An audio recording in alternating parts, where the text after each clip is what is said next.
Safitri Hubu, mahasiswi Universitas Trinita Manado. Prodi Farmasi. Saya ingin menjelaskan tentang pengertian obat dan sediaan. Pengertian obat secara umum. Obat adalah semua bahan tunggal atau campuran yang digunakan oleh semua makhluk untuk bagian dalam maupun bagian luar, guna mencegah, meringankan, maupun menyembuhkan penyakit. Menurut undang-undang yang dimaksud dengan obat adalah suatu bahan atau campuran bahan yang dimaksudkan untuk digunakan dalam menentukan diagnosis, mencegah, mengurangi, menghilangi, menyembuhkan penyakit atau gejala penyakit, luka atau kelainan badania atau rohania pada manusia atau hewan, termasuk memperelok tubuh atau bagian tubuh manusia. Pengertian obat secara khusus. Pengertian obat secara khusus terbagi dari 7 bagian, yaitu 1. Obat jadi. Obat jadi adalah obat dalam keadaan murni atau campuran dalam bentuk serbuk, tablet, pil, kapsul, supositoria, cairan, salep, atau bentuk lainnya yang mempunyai teknis sesuai dengan FI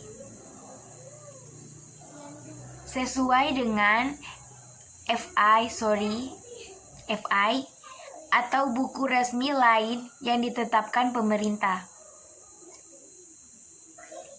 2. Obat paten, yaitu obat jadi dengan nama dagang yang terdaftar atas nama si pembuat yang dikuasakannya dan dijual dalam bungkus asli dari pabrik yang memproduksinya. 3. Obat baru. Obat baru yaitu obat yang terdiri atas atau berisi zat yang berkhasiat ataupun tidak berkhasiat. Misalnya lapisan, pengisi, pelarut, pembantu atau komponen lain yang belum dikenal sehingga tidak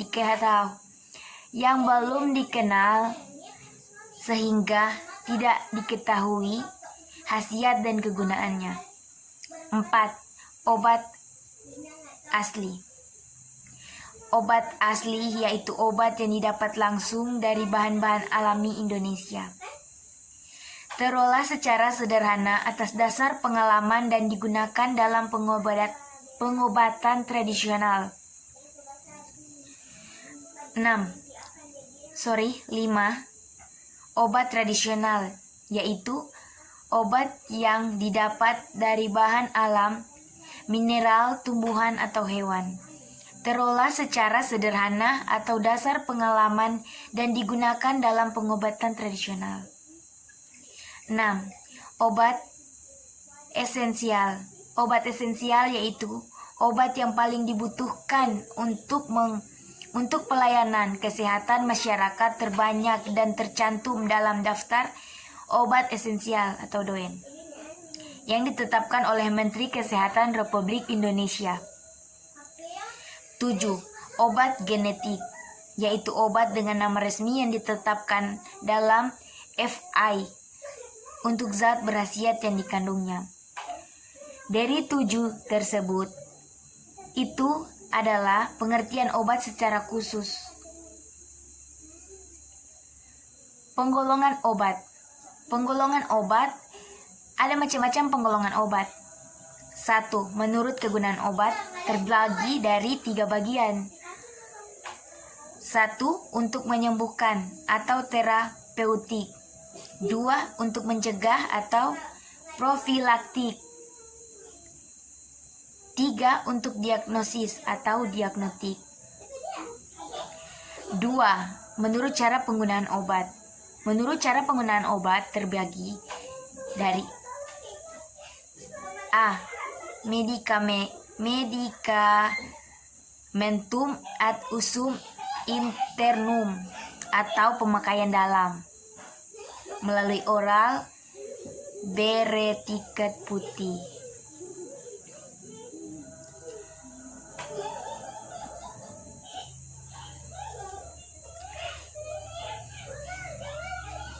Menurut bentuk sediaan obat atau bentuk sediaan farmasi terbagi dari 4 bagian. Bentuk padat. 1. Bentuk padat. Serbuk, tablet, pil, kapsul, supositoria. 2. Bentuk setengah padat. Salep atau unguentum, krim, pasta, cerata, gel atau jelly, akulenta atau salep mata. 3. Bentuk cair atau larutan. Potio, sirup, eliksir, obat tetes, gargarisma, klesma, epitema, injeksi, infus, intravena, dose, lotio, dan mixlurai. 4. Bentuk gas. Inhalasi atau spray atau aerosol. Menurut proses fisiologis dan biokimia dalam tubuh, obat farmakodinamis yang bekerja terhadap tuan rumah dengan jalan mempercepat atau memperlambat proses fisiologis atau fungsi biokimia dalam tubuh, misalnya hormon, diuretik, hipnotik, dan obat otonom. 2. Obat kemoterapeutik dapat membunuh parasit dan kuman. Obat kemoterapeutik dapat membunuh parasit dan kuman di dalam tubuh tuan rumah. Hendaknya obat ini memiliki kegiatan farmakodinamika yang sekecil-kecilnya terhadap organisme tuan rumah dan berkhasiat untuk melawan sebanyak mungkin parasit atau cacing, protozoa, dan mikroorganisme atau bakteri dan virus. Obat-obat neoplasma atau onkolitika, sitostatika, dan obat kanker juga dianggap termasuk golongan ini.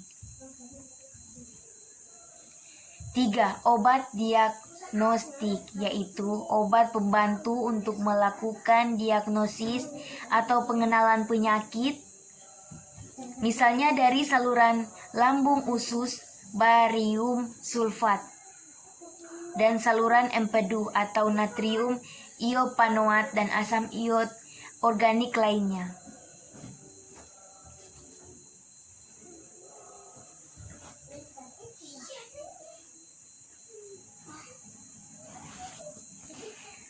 Menurut cara kerjanya, ada terbagi dari 2 bagian. 1. Lokal. Obat yang bekerja pada jaringan setempat seperti pemakaian topikal. 2. Sistematik. Obat yang didistribusikan ke seluruh tubuh melalui oral. Menurut undang-undang terbagi dari 3 bagian. 1. Narkotik. Obat bius atau daftar O sama dengan opium merupakan obat yang diperlukan dalam bidang pengobatan dan iptek dan dapat menimbulkan ketergantungan dan ketagihan atau diksi yang sangat merugikan masyarakat dan individu jika dipergunakan tanpa pembatasan dan pengawasan dokter. Misalnya candu, opinium, morfin, petidin, metadon, kodein, dan lain-lain. 2. Psikotropika atau obat berbahaya. Merupakan obat yang memengaruhi proses mental, merangsang atau menegangkan, mengubah pikiran, perasaan atau kelakuan orang. Misalnya golongan ekstasi, diazepam, barbital atau luminal. 3. Obat keras atau daftar G sama dengan geverligik sama dengan berbahaya. Adalah semua obat yang terbagi dari beberapa bagian. 1. Mempunyai takaran atau dosis maksimum atau DM atau yang tercantum dalam daftar obat keras yang ditetapkan pemerintah. 2. Diberi tanda khusus lingkaran bulat berwarna merah dengan garis tepi hitam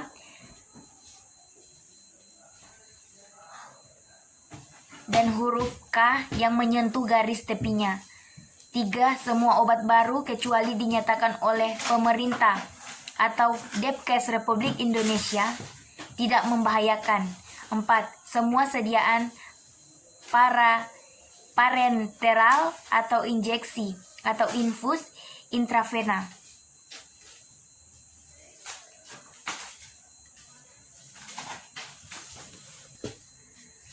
Menurut sumber obat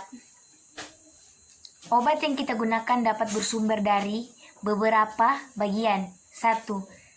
Tumbuhan atau flora nabati. Misalnya digitalis, kina, minyak jarak. 2. Hewan atau fauna hayati, misalnya minyak ikan, adepts lanae atau cera. 3. Mineral atau pertambangan. Misalnya iod kali, garam dapur, parafin, vaselin. 4. Sintesis atau tiruan atau buatan. Misalnya karver sintetis, vitamin C. 5. Mikroba atau fungsi jamur atau fungsi atau jamur. Misalnya antibiotik atau penicillin.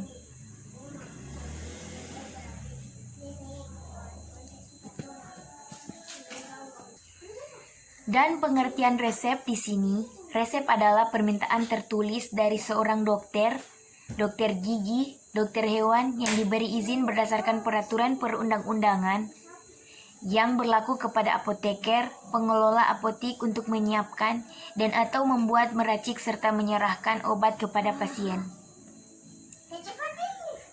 Sekian dan terima kasih dari penjelasan saya.